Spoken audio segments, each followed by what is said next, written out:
আমাদের ভ্রমণ পথে দুই ভাইয়ের সাথে পরিচিত হলাম। দুই ভাই অনেক ভালো, ফ্রেন্ডলি। তাদের সাথে ভ্রমণ করে অনেক আনন্দ পাবো, মজা পাবো।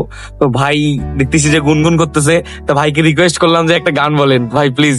বুকে ধরে যত ফুল ফোটালাম, সে ফুলের কাটা ছাড়া কি পেলাম, আগের পরিহাসেরই না, কেন নিয়তির কাছে বারে বারে হেরে যায় মানুষ এমন।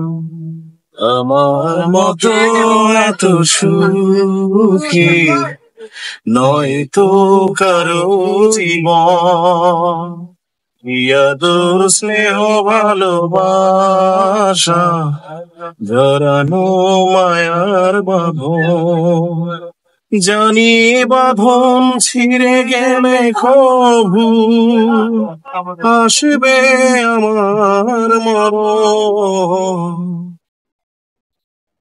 ধন্যবাদ, ধন্যবাদ।